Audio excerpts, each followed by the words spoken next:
Back to the Culture Call on Praise 93.3 with L. Spencer Smith. Our desire is to reach and empower the community by discussing a cross-section of relevant topics from various perspectives that are essential to its growth and interpersonal connections. Be sure to save our call-in number, 205-752-4800. Be sure to install the free Praise 93.3 app so you can send L. Spencer Smith a message or topic idea. Search for WTSK in your app store. This is the world premiere. Great morning, great morning, great morning, precious people. You know what time it is. That's right. It's time for the Culture Call right here with L. Spencer Smith on Praise 93.3 FM. Yeah, this is a wonderful, beautiful day. You know what it is. This is the place where Tuscaloosa indeed meets the world. How about that? Yeah.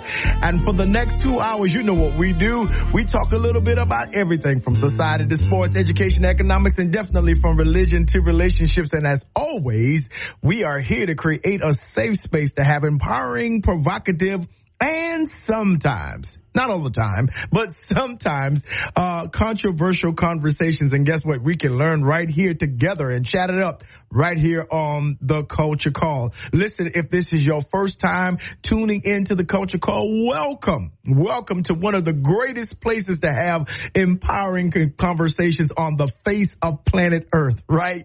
Welcome. Welcome to our space, and definitely to all of you who are our consistent listeners. I want to send a hearty appreciation and thank you to each and every one of you. Sending a big shout out to Brother Jay, who leads us in the morning. I told him that he needs to stop acting up. He said, I'm just doing what I was taught to do. I love it. I love it. Shout out to him. Listen, I want to make sure that whatever you do and wherever you go, you're able to be a part of not just the Culture Call, but our station, Praise 93.3 right here. So do me a favor. If you have a smart device, that would be an Apple, Android, iPad or Samsung, whatever it is, go to that app store and search out our free 99 app, Praise 93.3 FM. That's right. There's a free app there, and guess what you can do? You can download it to your device. Yeah. And you can open it up. Yeah. And when you open it up, guess what's going to happen? Right now, you're going to be listening to me no matter where you are. That's right. You're listening to the Culture Call from all across the country, and dare I say even all across the world. But not just the Culture Call, but right here on Praise 93, you can hear all of our amazing programming right here. And it doesn't matter if you're at work, because I know sometimes because of the timing of the show, you can't talk, you can't really call in. You got to keep your head down and do what you got to do. But you can put your earpods in, if those of you can. If you're a teacher, I don't know if you can do that. But nonetheless, you can put your earpods in or get you some earphones and listen to us. If you're sitting at your desk in your cubicle, listen, you can tune in to www.praise933.com and you can hear this amazing broadcast wherever you are. Listen, I want to encourage you to email me your public service announcements and events. I done told y'all, go ahead and let me be your personal PR and marketing assistant. It doesn't cost you a thing, doesn't cost us a thing. All you need, you don't even need a stamp. All you need is to take this down. culturecall.praise@gmail.com. That's right, culturecall.praise@gmail.com, and give me an opportunity to tell lottie-dottie everybody about what's happening at your church, your organization, your fraternity, your sorority, your concerts, your musicals. Doesn't matter if it's your lemonade stand that you want to support your kids on the weekend and you want me to tell everybody, come to your street. That's right. Give me that opportunity to do that. So again, culturecall.praise@gmail.com. We've got some amazing current events that people have been emailing us and sending in, and I want to make sure that you know all about it. That's right. You know why? Because we do it better when we do it together. Who wants to have a program and nobody shows up? Right? Exactly. We want to put some faces in the place. And of course, you can always write down this number, 205-752-4800. That's 205-752-4800. And you can call into the show. Also, that app has a chat feature that you can definitely send me right here on the Culture Call while I'm on the air. You can send me your comments. You can send me your questions. You can tell me if I'm doing a good job, if I'm stinking up the joint. Doesn't matter. I just want to hear from you. That's right. You can do that on the app, via the app, and it will come straight to me. I check my phone because it comes to my phone. Absolutely. And I'm going to read it on the air, right? And so for those of you who like to be, undercover and anonymous, guess what? You can just put they're going to ask you what your signature is. Just put your initials there. Yeah. You can even put anonymous if you want to. I just want you to be a part of it. Yeah. I want to hear from you. Listen, sit back and relax. That's right. Grab you some coffee. You know how we do it over here. Maxwell House to Starbucks. Y'all know what I like from Starbucks. Get you some herbal tea, chamomile if you're trying to chill out. Yeah. Or you can get you some green tea to get that little caffeine kick. Yeah, so you don't have to drink coffee or soda or whatever. No, you can get that little healthy, natural caffeine kick from green tea. And or you can definitely get you some alkaline water and detox that body. That's right. Before you eat anything, before you drink anything, go ahead and get that stuff out from yesterday and last week. Get it out of your body. That's water that's at least 9.5, 9.0. Yeah. Get that out. Get down to that cellular level. Tell those cells to wake up. Yes, yeah. And let's get into the culture. Listen. We have been having an amazing week this week. We've been talking about becoming community activated, becoming a community activist, and not just, someone that is in protest or in someone that just, does demonstrations against things that are wrong. But no, becoming community active, right? That takes some of our energy that God has given us on the daily and utilize it to building our community, toward building our community. And I think it is so very important that we do that. Why? Glad that you asked. Because the community is the place where we live and we grow, where we learn, we raise our children, we know our neighbors. We discover who we are from a foundational level in the context of community, right? That really, even though we're born alone and even though we will die alone, you have to understand that when you're born, a community rejoices. And when you shall have died, a community will mourn. So we don't live life in a vacuum by ourselves in solitary confinement. No, we make relationships, and those relationships are the bridges to our resources. Those relationships are the bridges to our future. Those relationships are the things that show us who we are. It's the iron that sharpens the iron that makes us all better people. And so as a proponent of the community, I think it is important for each and every one of us to get out of our churches. And yes, we go to Sunday school and we worship together and we get this great elevated feeling, spiritual understanding. We get this tremendous divine connection. And then the question then becomes is then we leave out of church. And then what do we do Monday through Saturday? Just look for another time to come to church? No. It is a time for us to let our light so shine that men may see our good works and then glorify the one who has even placed us here in the earth, our Father, which is in heaven. And I think that's very important. That's a part of the outlay of our community. It's the thing that has made us strong. It's that element that has made us, powerful through adversity, to be able to stand against all those who have come to try to strip away our humanity, our dignity, and definitely our worth. And so, yes, community is important. Yeah, community is important. We wouldn't be who we are, and we wouldn't as much as we are in terms of advancement without a community. And so what Culture Call does is to make sure that we bring you and make you aware that, yes, you and I have a responsibility to the communities that have reared us. Yes, we have that responsibility. And I love to talk about our community because that is really the core of who I am, what I've grown up to become. A lot of those older people, and I can remember growing up, the friends I made and all of those things, they taught me how to be comfortable with who I am and do what I do. And you are the beneficiaries of what a community has created. Let me say that again. That you are the beneficiaries, the daily beneficiaries of what the community has created in me. Absolutely. That little community on Finnick Drive, right, in Moncks Corner, South Carolina, created and cultivated something inside of me to want to give back, to want to be the best that I can be, to want to empower and to help and to assist, to become academically intelligent and to use my gifts and my knowledge and my know-how to empower others. I think that's the truth of when you understand your responsibility to the community is that you, yes, give back, right? And so today I want to talk about just a little bit about taking care of each other.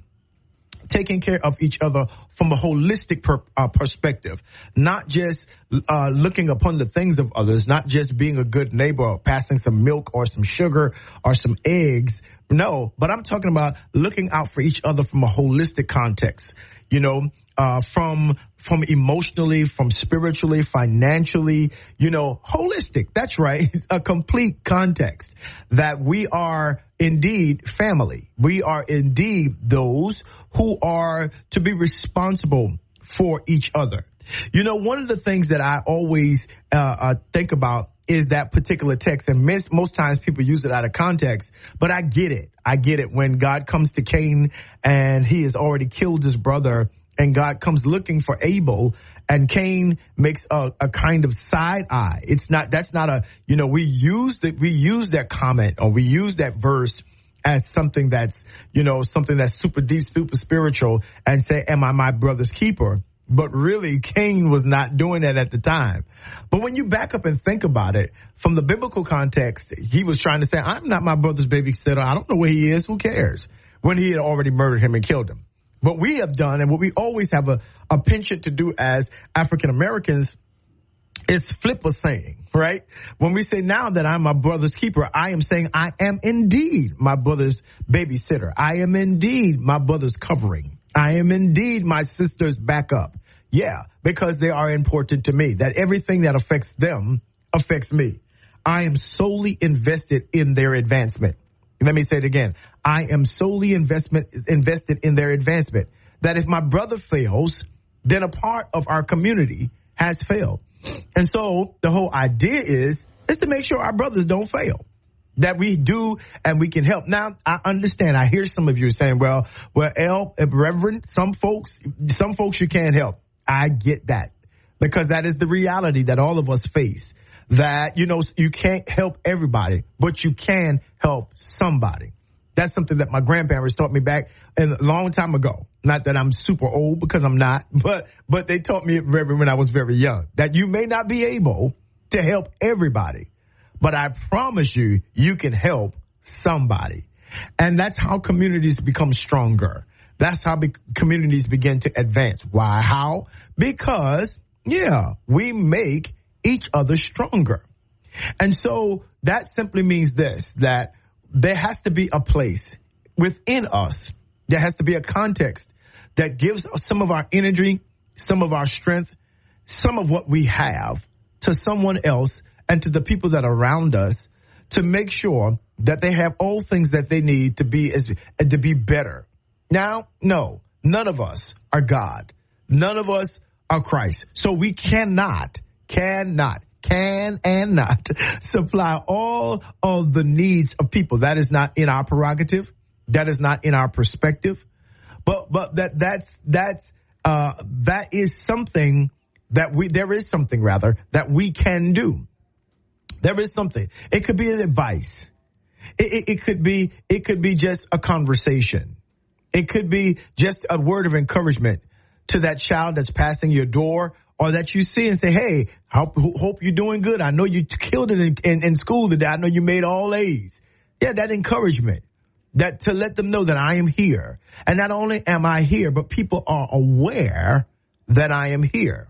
I think that's something that we miss, because sometimes we're so busy in our day, and I get it. No, not casting any aspersions or any faults to anyone, but here is the reality. Sometimes we get so busy with regards to our day that we forget that those little things, those little nuances, those little just those niceties that we can give goes a very long way.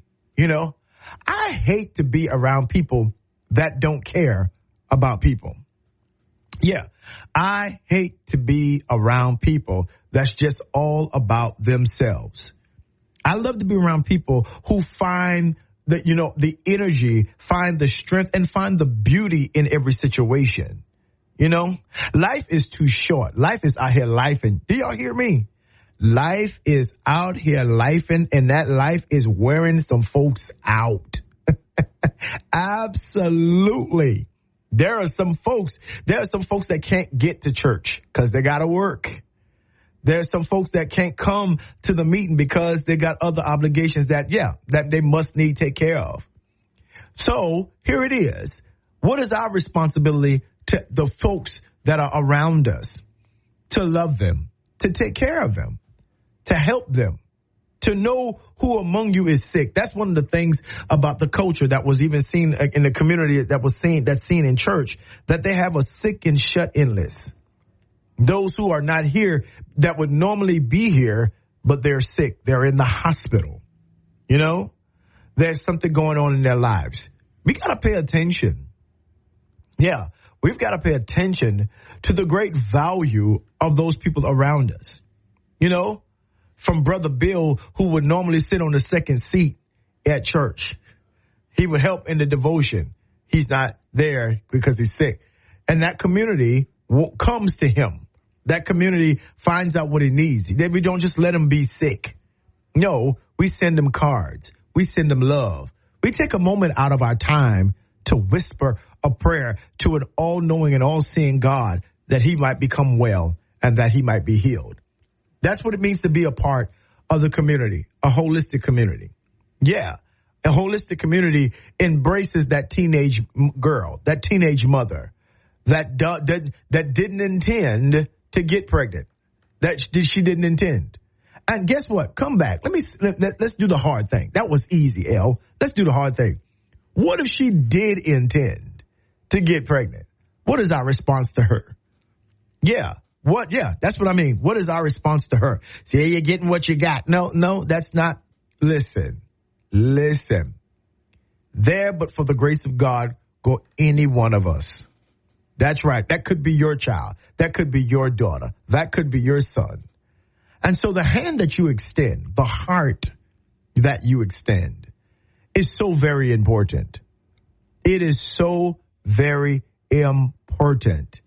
And so, listen, when we talk about taking care of one another, instead of sitting her in the back seat of the church and stripping her, telling her she can't sing in the choir and do all those other kinds of things, instead of making her a mockery before a community that should love on her, why not embrace her? Why not counsel her? Why not advise her? Why not get to understand where she is? Because guess what? If that was a resolve in her mind, if that was a resolve and that happened, then guess what? There's something going on, and it's not just the pregnancy. Where is the young man that has to now be responsible for a child? Where is he?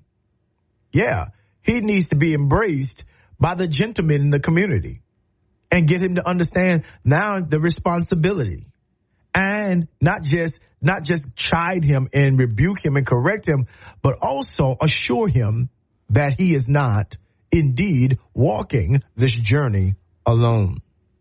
I think sometimes we miss ourselves and we mess up because we miss opportunities to really take care of our communities.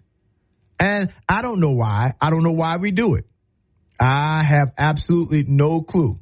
But what I can tell you is that community makes the difference. That's right.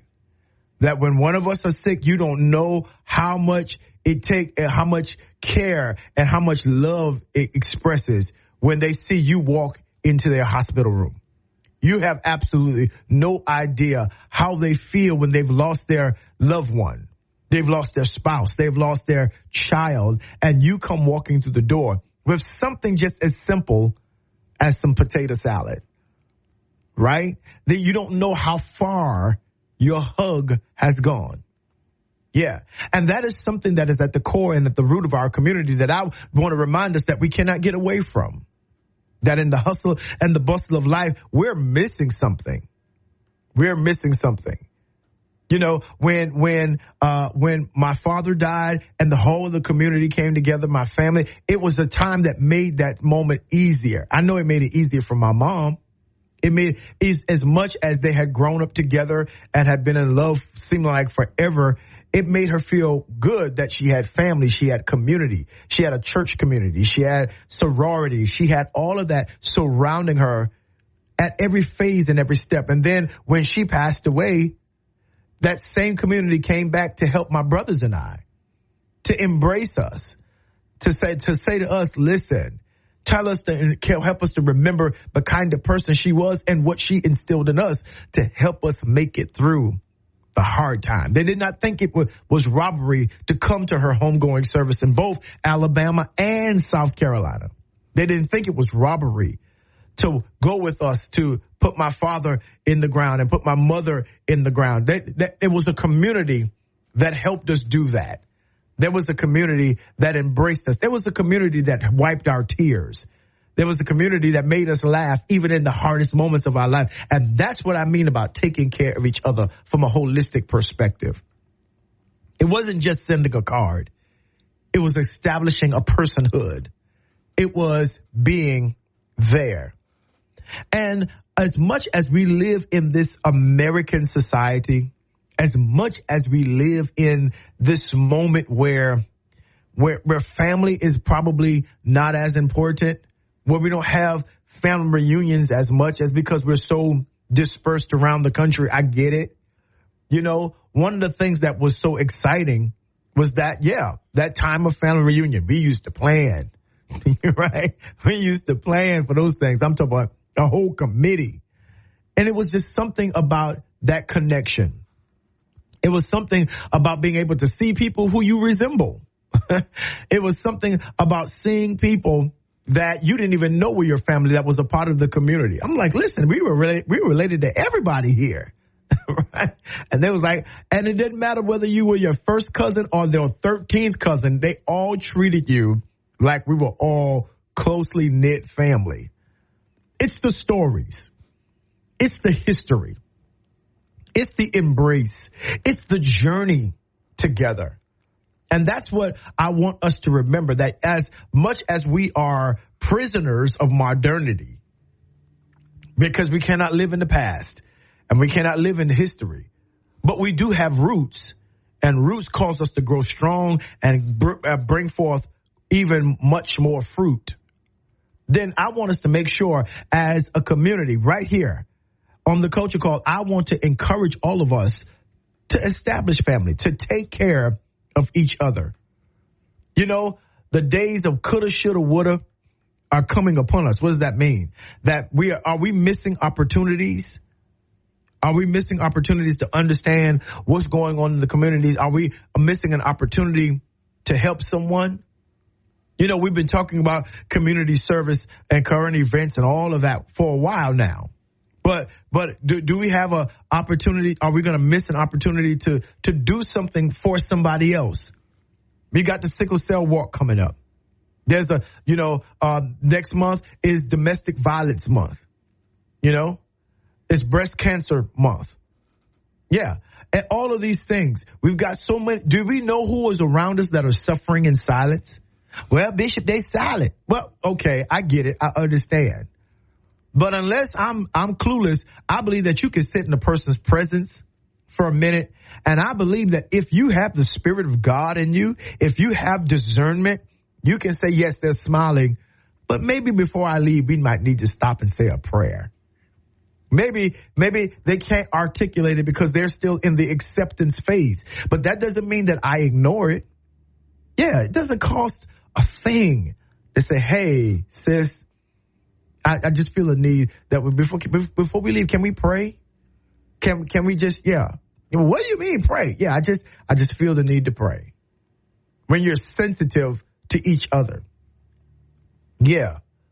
The text says that we must gain eyes to see what's going on with the other individual. That's what the text says. The text says that while this is happening, I need to look on to the things of others. Now, listen, I know that there are people that are classically nosy. Yeah, they're always in other folks' business. I get it. Listen, that's an enduring quality.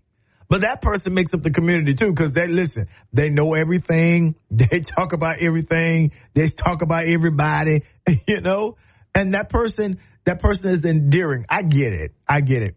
And we're so in a culture now where everybody needs to mind their own business. I wish they would just mind their own business.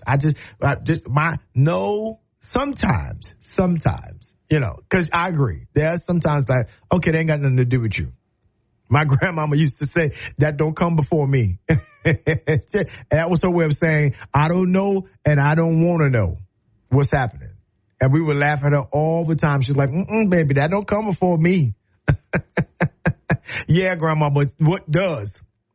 Not too much, because we said that because not too many things don't come before you. So we know you know something. Yeah, absolutely.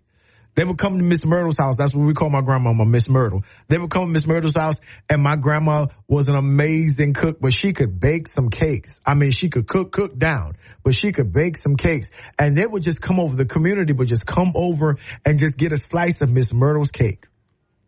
That's right. Sit down, talk to Miss Myrtle, see what's going on.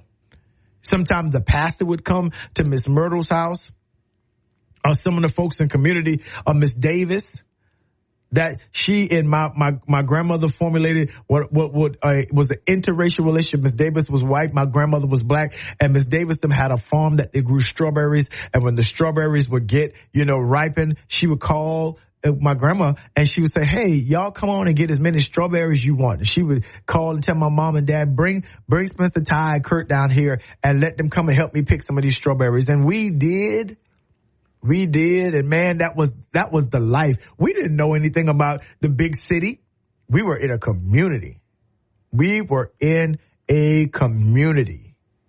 That's right. All of us were in the community. Miss Davis didn't live too far. I remember that first weekend that we went there, and Miss Davis and my grandma was, she's like, wait, do you want some chickens? We got some chickens. And I'm thinking, they're going to Piggly Wiggly or what we had a store called Red and White, right? That they're going to get. No. Guess what, y'all? Guess what? I know some of y'all already know. They were running around the yard catching chickens. I was like, what? Yes, they did. My grandmother running behind this little chicken, this yard bird. And they would grab that yard bird, they would shake it, and I was like, my goodness, they would cut the head off, and the chicken would still be running, and the one chicken started running with no head behind me. I was like, what in the world is going on? Community creates memories. Absolutely.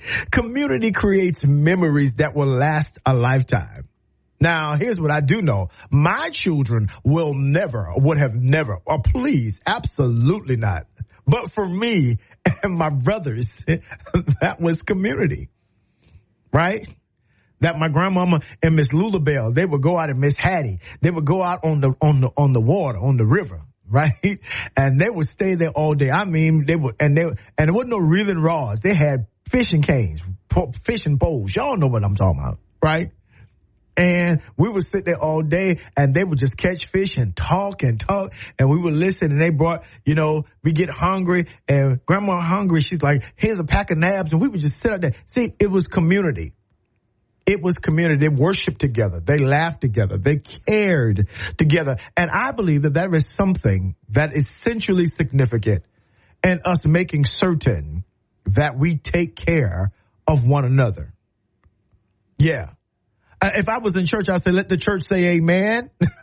Right. There is something so very vital in knowing that I have a stake in making sure that you live your best life. And we can only do that as community. So guess what? Let's make a pact. Let's take care of one another. Life is too short.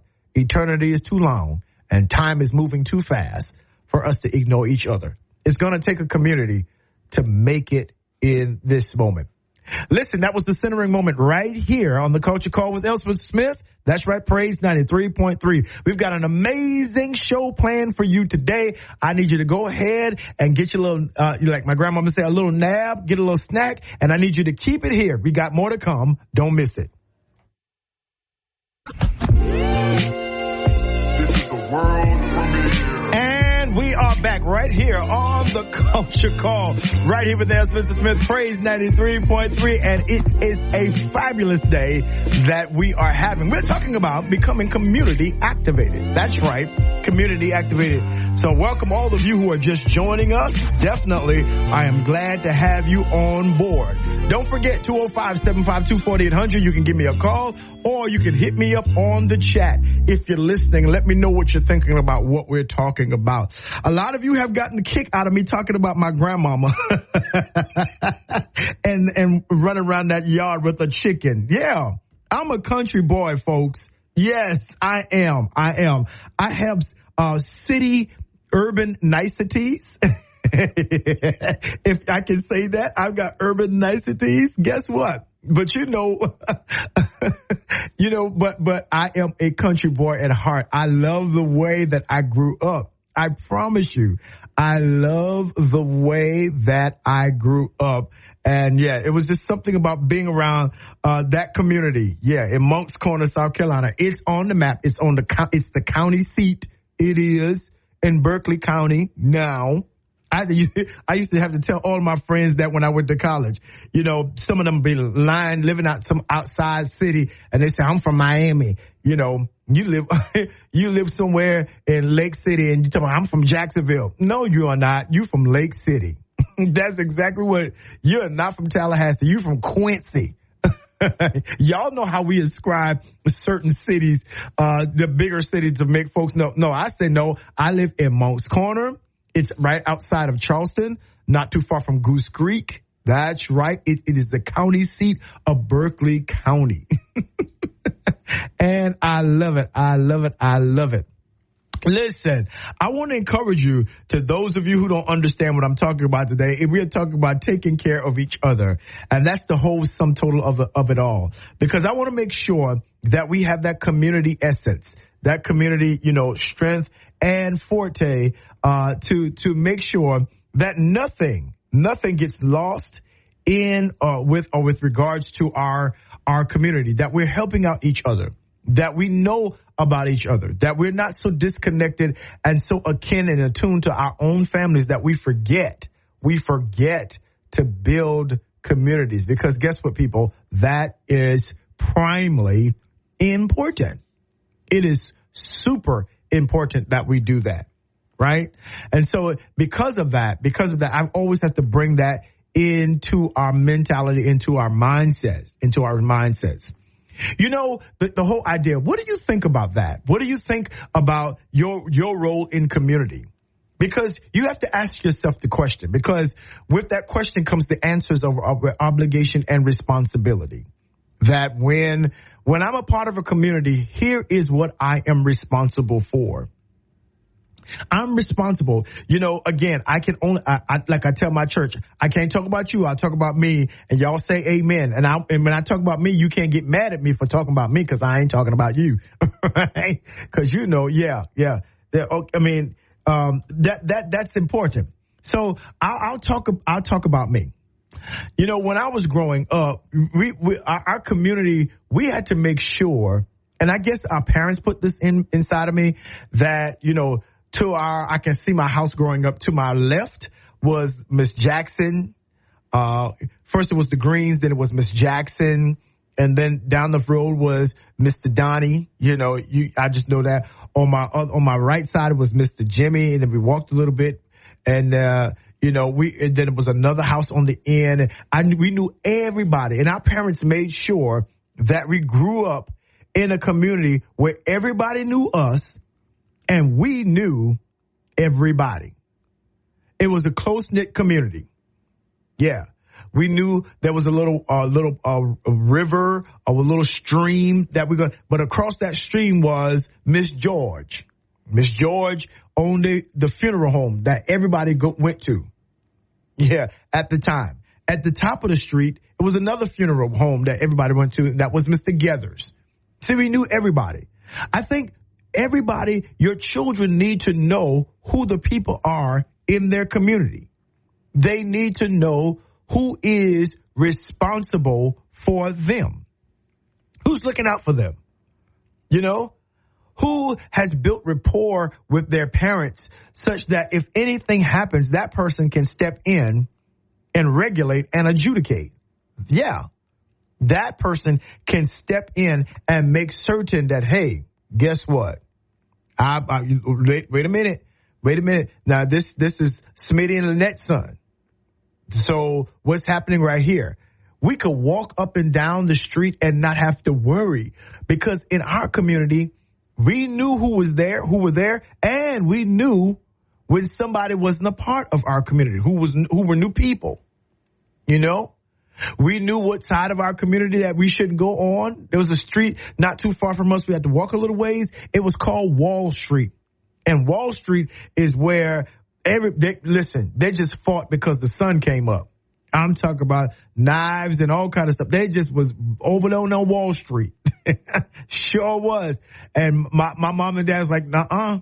You can go this far on Wall Street and then turn around. There was a house that they had demarked already that we knew everybody. Everybody knew us. You see, it's that knowing. It's that sense of knowing. People don't care how much you know until they know how much you care. That knowing gave us a sense of care, a sense of protection, a sense of security in our communities. Let alone we worshiped together, we went to church together, went to school together. Well, most of them did. We went to school where our mother taught, you know, which was a ways down where all of our relatives were from Cross, South Carolina. So we went down there a few. Why are you talking about this? I want to just kind of stimulate some memories and tell you some of the things that maybe, not all, but maybe your children are missing. Yeah, I want to talk about, to give you the understanding of why community and your role in community is so very important. Absolutely. And so that means that we're not just driving by each other's house, but we are actually communicating. Yes, ma'am. No, ma'am. You know, when my babysitter was the community. That my mom and my dad, they trusted someone in the community. Mama Ada is what we called her. And all of us, we went there. We stayed with her, spent the night when my parents were out or did something, you know. That's where we were. We built a community. Yes, we had grandparents and all that. We had cousins and all, but we had a community that they also trusted like what? Like they were family. That they cared about us like we were a part of their family. That when their family ate, guess what? We ate as well. That's right. That Mama Ada, when all of her kids ate, and she could make some pancakes. And you know, with the crispy brown edge, let me tell you, listen. But when they ate, guess what? We ate because she took care of us like we were also her children. That is something that is missing. Now, I know we're very highly protective now. We are more affluent now. We got more money now. We are in different neighborhoods now. And that might mean that, you know, but some of the sacrifice that we had to make was that of community. That of community. I remember when I moved to my first neighborhood that was a little bit more affluent, but we made friends with the neighbors. So our children could have a community that we wouldn't mind them going on. And they weren't the same color as we were. But they didn't mind going over playing and all that kind of stuff. That was something because of community. Are we looking out for each other like we should? Are we really taking care of each other like we know we should? Do your children know who lives 4 houses down from them? That's so very important. Yeah. And when we miss that, when we discount that, what are we robbing? What are we taking away?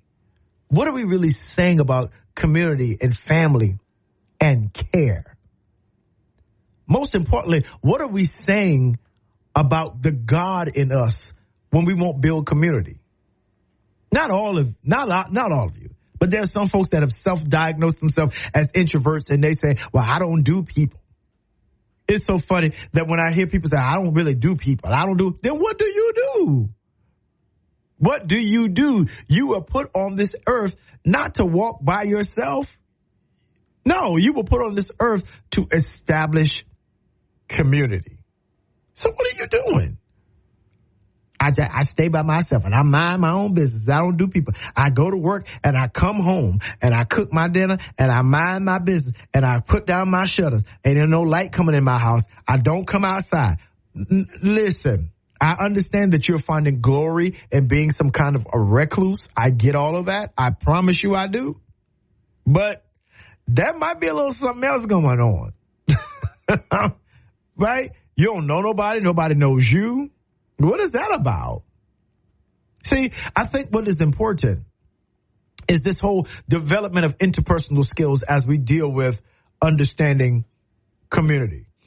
Because that interpersonal skills is essential to building a sense of belonging, building a sense of support, building a sense of cooperation, ultimately strengthening and building our community. Absolutely. There is not a chocolate person, I believe, especially in the South, that does not make it without community. Now, notice what I'm saying. I'm not saying that everybody in your community has to be black. Definitely not saying that. Definitely, I am not saying that. But what I am saying is that there has to be a community that you help build, that you can trust, that will take care of your children, that will assist your family, that you can be a part of to give you strength, to help you find, comfort and peace when needed, when that can be celebrate and be excited for you, that can watch out for your house when you at Disney World.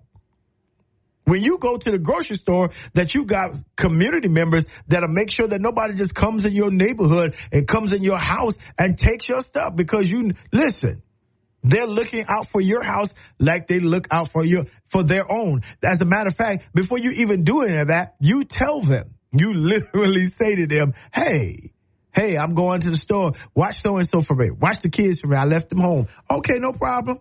I'll keep an eye out for them. Do we still have that? Do we still have that? I don't know. I don't know. I don't know. All of my kids are grown. They're adults now. So, yeah, I don't know. But that's important. That was essential for them to understand. That was essential for us to have some people that in our community that we could say, hey, X, Y, Z, ABC, can you look out for this? Can you look? And that we would look out for them. Then when they came home, we ran down the list of, hey, somebody came, such and so forth, and we were looking and they were asking questions. We ain't said nothing because we didn't know anything, but guess what? It was that sense of community, right? That everybody is a part of that community, that inclusive community. That is not exclusive. Community is not an exclusive idea. There may be some exclusivity that is connected to it, but it is not an exclusive idea. No, it is not an exclusive idea. Community is inclusive. That means everybody, young, old, black, white, regardless of what gender, or all of that, regardless of how much money they make, right? They are a part of our community. Absolutely. And so one of the things I think that is very important as we have this conversation about being community active is that a city looks at the strength of its communities.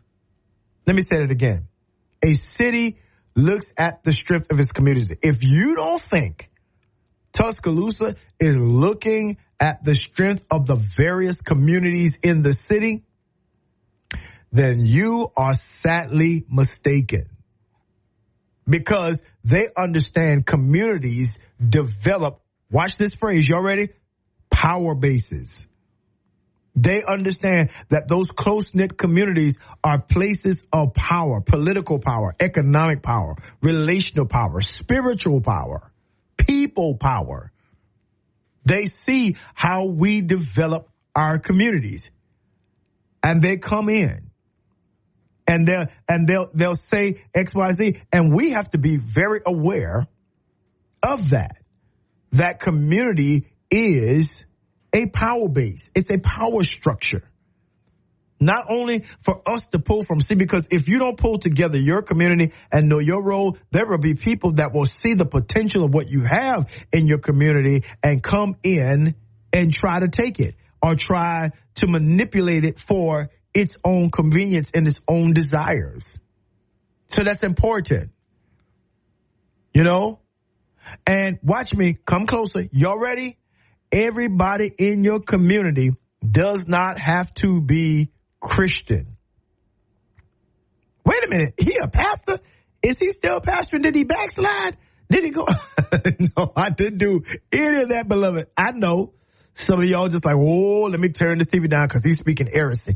Oh my goodness. Oh my goodness. No, I'm not. I am not. I'm not. No, because everybody in my community didn't have the same doctrinal beliefs that we have. I grew up Pentecostal, but some of my friends were Baptist. Some of my friends were Methodist. Some of my friends were Reformed Episcopal. Some of my friends didn't even go to church. Some of my friends were Jehovah's Witness. But guess what? We were all a part of the same community. That if a house was on fire, listen, if I'm not going to get up, is this a Christian house? And we got to give clothes to?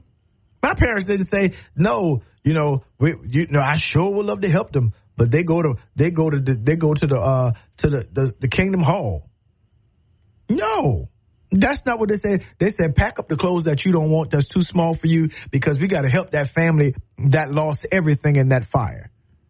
They weren't trying to hold a church service on somebody's misfortune. That's what I mean about everybody is a part of the community, and they don't have to be a Christian for you to embrace them as a part of the community. You feel me? I know my Culture Call listeners are not that immature, are not that, socially disconnected, spiritually disconnected to think that the only people that we ought to help. Now, you ought to help Christians, especially those who are of the household of faith, especially. But it says you ought to do good to everyone, especially those who are of the household of faith. Regardless of these denominations that men, not God, men, not Christ, have carved out. All of these isms and schisms that we sometimes worship more than we worship Christ. Huh? Exactly. You know I'm right. That we can work, and it precludes us, or better yet, excludes us from being able to be a helpful person in our communities. None of that stuff matters at the end of the day. When a child has a need, I do not care if they're a Muslim. I do not care if they're a Hindu. I do not care if that baby is a Buddhist. She needs to eat. And if I got an extra hamburger in my value meal, guess what? That baby gonna eat. I don't care anything about it. And I am Christian. I am glad to be. All of that. Love the Lord. But I love the Lord that I let my light shine before men. And it doesn't say before Christian men. Because one of these days, we really going to have a conversation about Jesus wasn't a Christian. He was still a Jew, even when he was ascended. That part. Jesus didn't come to start a new religion. That's not why he came. That part. But we are all a part of this human community, and we need to establish that. Don't you agree? I know you do. Listen, this right here is L. Spencer Smith, and this right here is the Culture Call on Praise 93.3. Listen, it's a fabulous day. Go ahead and get you a little bit of lunch, early lunch, get you some snacks, get you something to drink, and keep it right here. We've got more to come. Don't miss it. This is the world premiere. And And we are back. It's the top of the hour, 11 a.m. and some change there on the second half of this amazing show, The Culture Call, right here with Spencer Smith on Praise 93.3. Listen, we have been having an amazing morning. I'm telling you, an amazing conversation, and I get super excited to be able to share with you every opportunity that I can to make certain that, listen, we in our community knows what's happening. Absolutely. Listen, you know, this is our time for current events, and normally I tell you exactly all of the things that's going on, but I want to start off this morning with this amazing event that's getting ready to happen this weekend, and it's Walking with the Warriors. That's right. Sponsored by the Sickle Cell Association of West Alabama, and it's going to be convening on this Saturday. Let me say that again. On this Saturday at Northridge High School from 8 a.m. to 12 p.m. And of course, it is definitely an opportunity for us to raise funding and awareness for the warriors and all of those who are suffering with this debilitating disease of sickle cell anemia. I happen to know about this. It's very close to me. Why? Because two of my children deal with sickle cell. They are warriors and they are champions. I've had the opportunity to watch them from babies, and now they're adults, and they have lived amazing lives. But yes, it has been an uphill battle sometimes. But nonetheless, we're having an opportunity right here in Tuscaloosa, Alabama, West Alabama. We need you to come out on Saturday from the hours of 8 to 12 at Northridge High School and be a part of helping us walk. Make sure that we bring awareness and definitely raise funding. And I'm going to be excited. I'm going to be there. My wife is going to be there. I believe my children are going to be there. My daughter who suffers with the disease, definitely she'll be there. She's an advocate for it.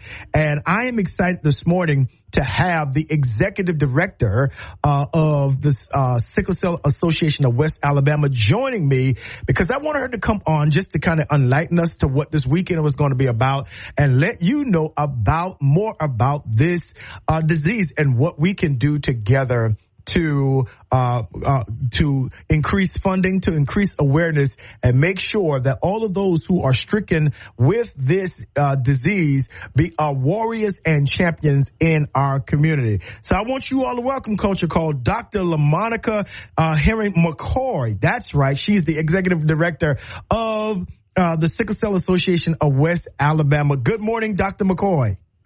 Good morning, Bishop. Thank you for having me. I am so glad to have you on. I am just jumping up and down because I'm always excited to talk about sickle cell and to have you on. I know that you are busy. This is a busy day for you, so I'm not going to hold you long, but I just want to tell you thank you for all of the work that you are doing. Talk a little bit about what's going on with the Sickle Cell Association of West Alabama. Awesome. Well, as you mentioned, we are definitely having our annual fundraiser. Actually, this is the first sickle cell walk since the pandemic. And as you mentioned, we're going to be out at Northridge High School this Saturday morning from 8 a.m. to noon, and we're walking with our warriors. And we're definitely having this fundraiser to raise funds to support the agency, as this office supports 9 West Alabama 9. We support Tuscaloosa, of course, Pickens, Hale, Greene, Lamar, Marion, Fayette, Winston, and Sumter counties. So we're also providing education and awareness, and we do this because we provide client support. Sometimes our families need a little extra help, like with utilities, prescription, support with transportation, getting to those sickle cell clinics. So come out, everybody, and support them. Absolutely. We definitely need your support. Now, many people, I know when we were growing up and dealing with my daughter and my son, they were sickle cell was like, what is that? What is that all about? Can you give our audience just kind of a background of what sickle cell really is? Absolutely. Well, what we do here is we counsel on sickle cell trait and sickle cell disease. And what's important to know is, because I get this question all the time, people with sickle cell trait never get sickle cell disease. But what's important for these people to know is that they carry a gene that could affect their children. So I just want to put out there that, genes are passed from parents to their children. how we get our physical characteristics, like we get the color of our eyes, our hair, our height. Those things are passed along from our parents. You get one set of genes from mommy, you get one set of genes from daddy. And the combination of those genes is what determines a child's genetic makeup. Right. So our genes also affect our hemoglobin. And we know our hemoglobin, that's that protein in our red blood cells, that thing that turns our blood that color red. It carries oxygen from the lungs to other parts of our body. And people with regular hemoglobin, they receive 2 regular hemoglobin genes, one from mommy, one from daddy. But people who inherit sickle cell trait, they get 1 regular gene and 1 sickle gene, and that's what determines sickle cell trait. But Bishop, when you get 2 genes, 2 sickle hemoglobin genes, that is what determines sickle cell disease. Wow. So, because, here's the thing, because we dealt with this earlier when my kids were in school, and you cannot catch it. Am I correct? You are correct. You cannot catch it. This is an inherited genetic disorder. Exactly. And so I know, and then there are types of sickle cell. So I know there's SC, but isn't there, what else is there? What is the SC is I guess the least one. Yeah. Yeah, there are many variations of these blood disorders, and they're somewhat complex, but the most common is sickle cell anemia, and it is coded as HBSS. So sickle cell anemia, like I said, that's the most common and the most severest type of sickle cell disease. And again, that happens when people inherit 2 genes for hemoglobin S, one from each parent. And what happens is, Bishop, that hemoglobin S, it clumps together inside of the red blood cells, and this makes the red blood cells sticky and rigid and shaped like a sickle. Think about a banana, and think about that trying to flow through your veins in your body. It's like a traffic jam. Right. It gets a jam, and the blood can't flow. And we just talked about how important those red blood cells is. And I like to think about donuts. A normal red blood cell, it's round, it's flexible, and it flows with no problem. But if we get a traffic jam, things start to back up, and that results in all types of pain crisis. And I've seen that. I have seen that pain crisis more times than I am willing as a sickle cell parent. And there is really nothing you can do but to give pain medicine and, to kind of, and pray that it doesn't, affect the lungs. I know my child, my daughter, she had acute chest syndrome when she was younger, and we had to go to Children's Hospital to really handle that and take care of that. But she got a blood transfusion. Speaking of blood transfusions, are there any ways that are current that can, I guess, mitigate that disease, or what's the research showing you in terms of how we can help, or how those sicklers can be helped? You mentioned blood transfusion. Right now, and we're seeing a lot of new research, a lot of new trials going on. Thankfully, sickle cell is getting the attention that it deserves now. Awesome. We're having a shortage of donors with dark skin, because we know this disease mostly affects people with dark skin. And so I would just like to encourage everybody to start donating blood, because it is needed. There's a blood drive being held today out at the Hughes Center from 1 to 5 with the American Red Cross. And I'm encouraging, especially our black people, your black listeners, go out and donate blood, because our warriors need it. Wow. Did y'all hear that? Yes, today, because I know that's why I'm not going to keep her long, because she's on her way to the blood drive. Listen, African Americans, I know we don't like needles and we don't like to be stuck. I get all of that. But if you can, listen from a sickle cell parent and the executive director of the Sickle Cell Association of West Alabama. We need, how can I say this? We need some black blood. I mean, that's just the bottom line. Your blood saved my daughter's life. I'm telling you, if you can go out to, what you said, the McDonald's Hughes Center what's the time, Doctor? 1 to 5. From 1 to 5, and go ahead and donate some blood. Listen, that is so you don't know whose life you might be saving. Hey, I'm going to let you go in just a minute, but I want to ask one more question. Do we always know at birth?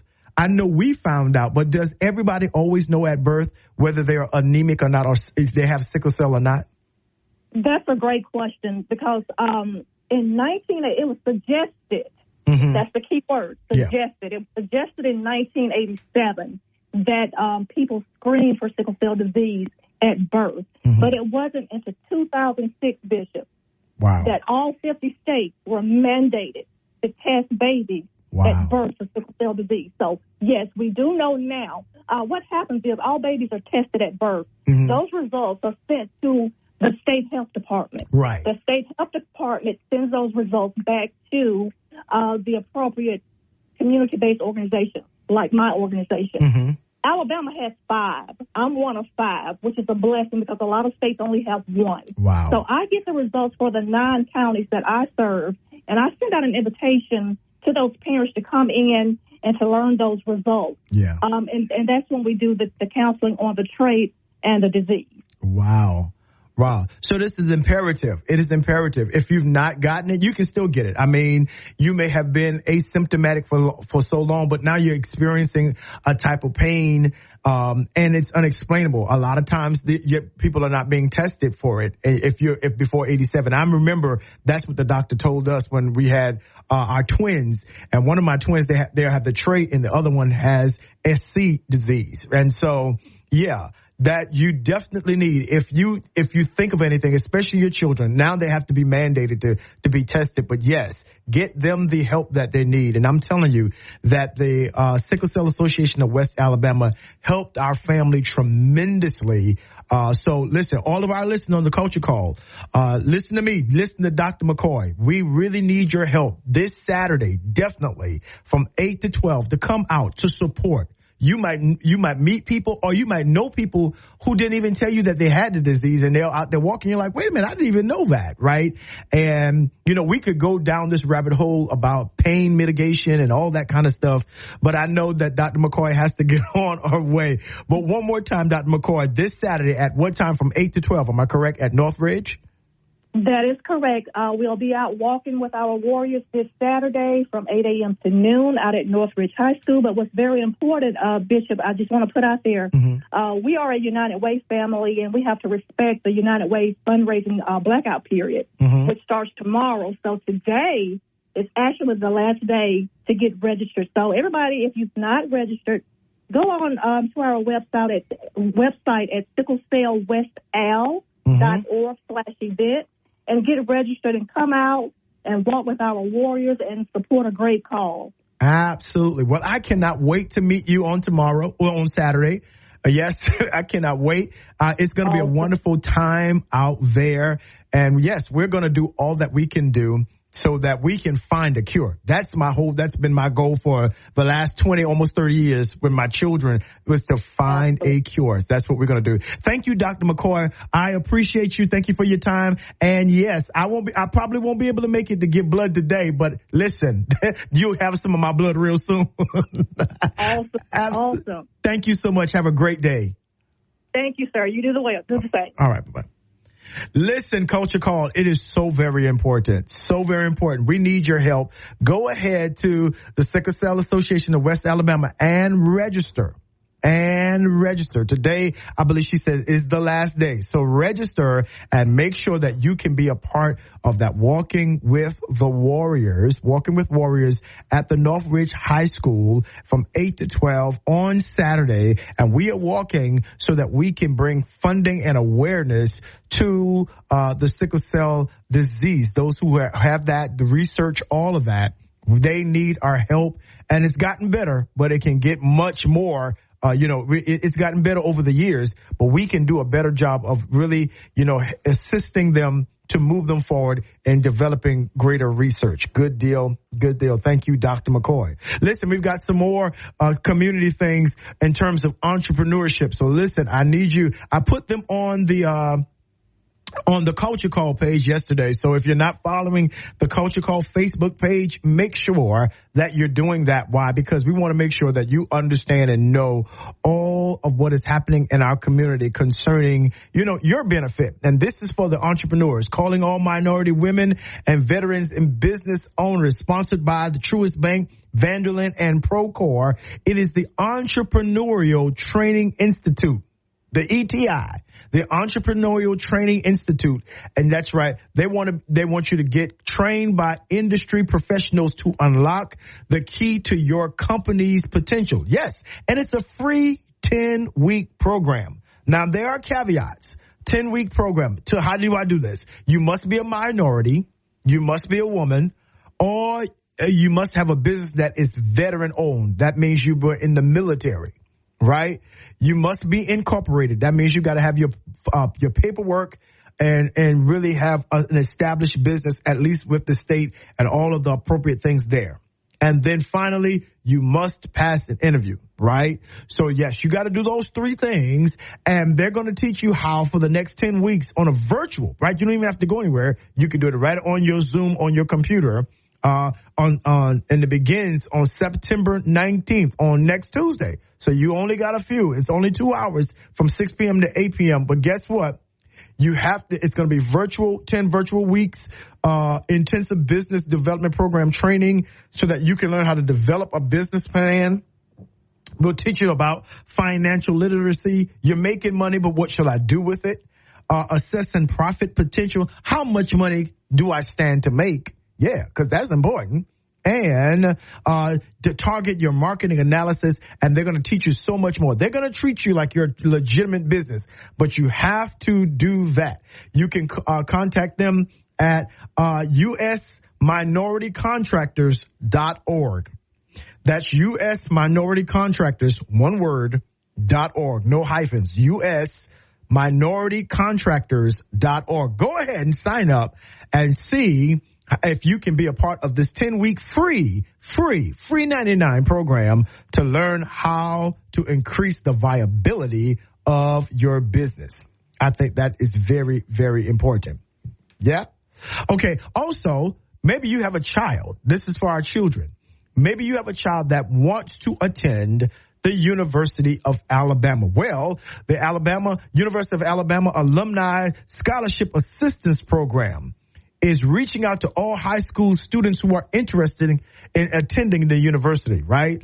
And it will be held in Birmingham at the Birmingham Museum of Arts on September 28th, Thursday. That's right, at 6:30 p.m. That's right. You need to be a part of that. It's already on the Facebook page, but make sure you go and check it out, look at it. Go ahead and register, right? You make sure that you attend the session before you apply. Attend the session. They're suggesting that you attend this session before you apply, right?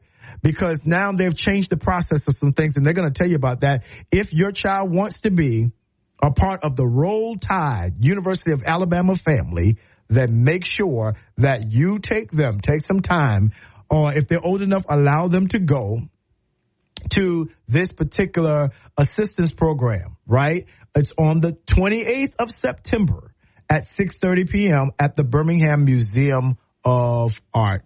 Good deal? That's right. That's right. Listen, and of course, tomorrow I'm excited because my brother, he's going to be on with me, because on September 30th, there will be a fashion night in Paris. Anybody ever been to Paris? No? Well, guess what? He's bringing Paris here to you. Yeah. Rodney High with High Expectations is sponsoring a night out in Paris, a fashion extravaganza, right? It's September 30th. The tickets are the general 35, VIP is 50. And I told him when he comes to bring me some comp tickets that we are going to give away tomorrow. Absolutely. It's at the Bryant Conference Center, and doors open. The red carpet is at 6 o'clock. Now, y'all know how we like to show out for a red carpet. That's right. You dressed in your best. That's right. And come take your pictures. That's right. Hang out with us at a night out in Paris. That's right. I'm so super proud of him. It's going to be an amazing time. All of his past shows have been amazing. We've sponsored a couple together, and I'm telling you, this one is going to be next level. I'm going to be singing my new single there, and you don't want to miss that. Yeah, all of your support will be, all of your support, your encouragement. Go ahead and sing. Yeah, all that. I'm going to need all of that. I'm going to need all of that. Yeah, those shoes, not no bananas or tomatoes, but you can do, cheer for me. It's going to be a wonderful night at the Fashion Night Out in Paris at the Bryant Conference Center on September 30th. Yeah, Rodney will be here tomorrow, and we're going to talk a little bit about that. You don't want to miss it. Listen, again, if you've got any events that's going on, culturecall.praise@gmail.com. Let's try it again. That is culturecall.praise@gmail.com. Make sure that you send that in to me. All right. I just got another one. Here it is. Another one this weekend at the Impact Nation Fellowship Church is my 27th Pastor's Appreciation and my birthday celebration. That's right. The church is celebrating my wife and I for 27 years of service, of ministry there. Yeah, it's going to be a blast. It starts at 10:30. My good friend, Dr. Daniel Latimer from Atlanta is coming, and Darius Polk is going to be singing. Our choir, our amazing music ministry is going to be on. Listen, dress your best and come on out to the Impact Nation this Sunday. Be my special guest. Come, hug me, let me know that you listen to the Culture Call. That's right. I love a good celebrate. Absolutely, right? So I'll see you on Sunday as well. But again, remember, if you want me to be your public service representative, public relations representative, make sure that you email me at culturecall.praise@gmail.com. culturecall.praise@gmail.com. I know you can do that. Thanks a lot, family. Listen. I want to get back to what we were talking about, and I mean, it's so much, I'm telling you, in terms of being community active. And you see, there's a whole lot. We can be activated in a whole lot of areas. And, I was reading some of your comments on the app, and there was one of the comments said from Barb from Tuscaloosa says, "Thanks for this conversation today. We have gone so far from this community connection." And that is so true. So true. I know that we have the opportunity to be in different places and be in different positions, but you've got to be a vibrant part of your community. And it's not just one person's responsibility. Let me go ahead and say that, because I think that is important. It's not just one individual's responsibility, but collectively we can all come together and share and be a part of making sure that each person is taken care of. Yeah. That, yes, if you know someone in your community that suffers from sickle cell, yeah, then you need to come out. Go check on them. Find out how they're doing. Yeah. That's nothing. It's not a sad, no, none of that, but just check on them. That's right. They have to stay hydrated. They have to make sure that blood, they cannot get dehydrated because of that blood. So bring them some Powerade, bring them some Gatorade, something that'll replenish them they can drink. You'll be surprised at how much of a connection, how much of a blessing that will be to those individuals in your community. But if you know them, yeah, talk to them, embrace them, especially if they ever have any kind of pain crisis and they don't have anybody else, you can be of assistance to them. Yeah, absolutely. Definitely, if you know somebody who wants to be an entrepreneur, but yeah, we just got it right here. We just told you that there is a free seminar. Yeah, connect. Maybe you and a neighbor, or you and someone else in the community want to partner to begin a business, to start a business. Well, here it is. That's community. That is community. That, yeah, we're going to take this class together. And we're going to pass together. We're going to study together. We're going to open up the business together. We're going to make sure that we've got each other's back. Yeah, we support each other. I think that's very important. Or, here it is again. Yeah, y'all see what I'm doing? right? Maybe you know a child in your community that's always Roll Tide. They got that big A on everything that they do, right? Their favorite animal is an elephant, all of that. Well, tell them in your community, hey, I'll take a group of kids who want to do that. We'll go to Birmingham and we'll sit down and figure out how we can get these kids to get scholarships, how we can help them make sure that they get into school and that school is paid for. See, it's those things. It's that paying attention. It's those little nuances that get you to understand, hey, I am important to my community. Somebody is depending on me to show up for them. Absolutely. And it may not be any of the things that I just mentioned, but it might be something. You know, somebody may be having a dance recital. Oh, how good it would be to show up for that person in your community. Just pop up, not because they're your child, but because you're in my community. And we're proud of you. We're excited about you dancing. You know, one day you're going to be, that's what, again, all I can talk about is the community that I grew up. I am a product of the community that when I was cracking notes and, you know, trying to sing and trying to play, they would tell me all the time, man, you're going to be recording one day. I'm going to come see you in concert one day. You sang that song today. That community and courage kept me going on. When I stunk up the joint and I knew in myself that I wasn't as good, they would never tell me. They would say, hey, you just keep on. Keep on, baby. Keep on, man. Yeah, they will always let me know that. And I am a product and will always be in debt to that community that when I go home now and they see me, I don't get home as much as I used to, but when I get home, man, we always knew you would be.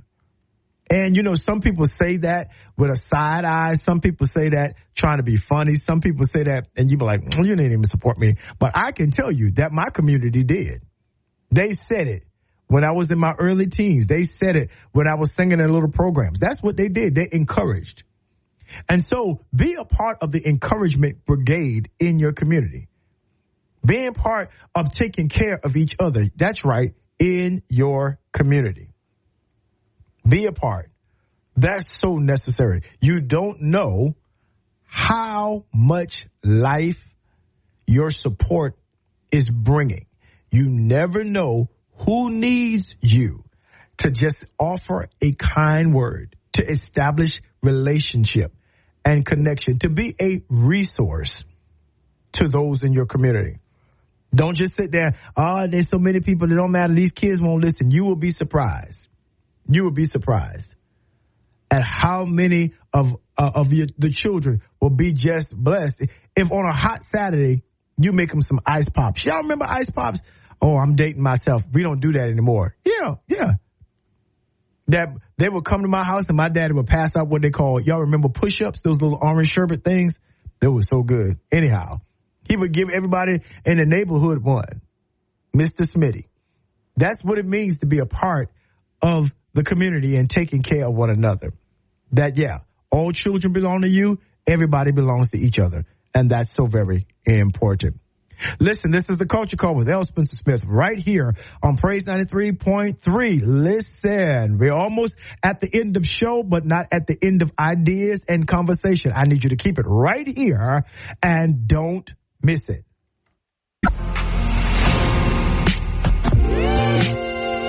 This is the world premiere. And we are back right here on the Culture Call with L. Spencer Smith right on Praise 93.3. And what an amazing, amazing day that we have been having. Talking about being activated in your community. That's right. Ask yourself, am I community active? Or is my community just a place where I live and where my house is and where my address is or where the mailman comes? And that's the most community that I have. Yeah, absolutely. You know, even as we come around to this time of year of homecomings and, being alumni of various schools, high schools, I think it's very important that we understand and begin to appreciate all that the community has done for us. And making sure that whether we are in the community, we remain here, or whether we're just coming in, flying in, and driving in and having a weekend, I think it is important for us to know and to recognize the value of the community. I think so. I think it's important. How about you? Absolutely. Absolutely. Listen, y'all hit me up on this chat. Yeah. You're hitting me up on this chat. And I appreciate you, and most certainly you. Listen, I've got somebody that just hit me up. It's called the Boost Your Brand Pop-Up Shop. That's right. It's sponsored by Black Graphics. It's on 2101 Bowers Park Drive. It's going to be an amazing event sponsored by CC Cooper. That's right. On Saturday, October 28th from 1 to 5 p.m. That's right. And she's doing this to make sure that your brand is boosted, that those of you, it goes just with our last segment, that, if you got a business, I try to teach people, because one of the things that I do on the side, one of my quote unquote side hustles, is to really help people, brand and market their business, their ministries, whatever that might be, events. And one of the things I tell people is that you can have the best product on the face of the planet, but if no one knows what's going on, if no one knows about your product, then yeah. So we get mad. Hi, my business is not working. No, does anybody know about it? So you have to put some marketing and PR dollars behind that. Well, on October 28th, CC Cooper has provided you with an opportunity. Boost Your Brand Pop-Up Shop. That's right. That's right. And it's going to be an amazing event that you do not want to miss. Absolutely. You don't want to miss that. There are going to be giveaways, and there are going to be over 15 small businesses who are all local. And look at that. They're going to have a spades table drawing. Some of y'all who think you can play spades, that's what I said what I said. I said what I said. Culture Call, some of y'all who think you know how to play spades, they're going to be there. Soul food is going to be catered. It's going to be a wonderful customized sports table. You got to go. You got to be there. You got to go to the Boost Your Brand Pop-Up Shop. Now you got enough time, because I'm a month in advance. But guess what? Time is filled with swift transition. And so, we just blinked our eyes and September was here. And guess what? It's almost gone. We're almost into October. So remember, Saturday, October 28th, mark it on your calendar. The Boost Your Brand Pop-Up Shop. That's right. Hosted CC Cooper. It's going to be on 2101 Bowers Park Drive. You do not want to miss it. You need to be a part of that, right? Good deal. Thank you, Cece, for sending that in to us. And see, just like that, she's got free advertisement. That's right. She's got free advertisement today because she did what I told her to do. Let me say it again. If you want this free advertisement every day until your event, I'll do my very best. Just send it to culturecall.praise@gmail.com. That's culturecall.praise@gmail.com. As we wind down to come to the end of this particular show, I want to encourage all of you who really, are community active to encourage others. Don't do the work by yourself. Community activation, community work is not something that can just be done by a few people. That it's going to require leadership. I get it. And we all, don't have the time and the capacity to be leaders, but we all have some level of opportunity to be a part of something and work, to support it, to push it forward, right? And so I'm going to encourage all of you, my Culture Call listeners, that if you haven't done so, whatever community you're in, try to be that one, or try to be active. If they already have a community awareness group, be a part of it. If they already have a community organization, that advances, the upkeep and clean up and protection, be a part of that. Support it. If you're a part of a homeowners association, you might be living in those kind of neighborhoods that they have that. Be a part of it. Find out what's going on. Some of the things that they do may be your cup of tea. Other things may not. Right? But that does not, exclude you or give you a reason to not plug up into your community. Be active in your community. Know those who are in your community. Not just know their names, But try your best to make relationships so that you will know their lives, that they will know you and you will know them. And guess what? It will build definitely a stronger community. You see, we're getting ready to come up now. Listen, we're coming up into political season, election season. Political season is all the time in America now, but election season. And you know, the people who represent our communities, if you only see them one time a year, and that's when just to get your vote, and they come in making promises that you have not seen, right? Or they show their face when it's convenient for them, then there needs to be some community activism, a community forum to talk about who we want to lead us. Absolutely. That you don't have to take you don't have to take the leadership that's given to you simply because they have aspirations to have this XYZ position behind their name or in front of their name. No. What are they doing in the community? They should have to come before that community renewal committee. They should have to come before that community development, association, that local one. They should have to come and talk to you guys. Absolutely. That no one escapes. And not only that community, whatever community association and or organization it is, has also deputized itself to hold them accountable. Rewind, let me say it again. That we have a responsibility to hold those politicians and those who say they represent us in any civic organization accountable. That's our job. That's our job. We need new street lights, accountable. We need better roads. We need a better pavement, accountable. Why is the sewer always overrunning when it rains? Accountable. That's the thing. That's the work of community. That's right. How come we don't have to call a policeman, but we got 10 at the end of the street, but when we need an ambulance, it takes so long to get there? Why? Yeah, accountable. All of these people answer to your tax dollars and your community. And so you've got to be one that stands out in front and says, hey, yeah, you're coming to us, but what are you doing? What are we doing here? Yeah, we want a park. Give us some more parks. Thank you for policemen. Yeah, but we need a park, a safe park. Yeah, we need a safe park for our children to play during the summer, after school. We need a safe place to have a community picnic. That's right. See, all of those things that community can become responsible for. And that's what we should do. That's exactly what we should do. I'm also going to encourage you to use the power of social media. That's right. That's what I said. Use the power of social media. It's one of the quickest ways, the easiest ways, simplest ways to stay community connected.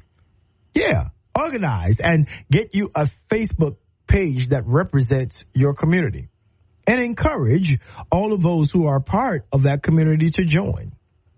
And there, you can place community events, community achievements. There, you can place, those who need extra help.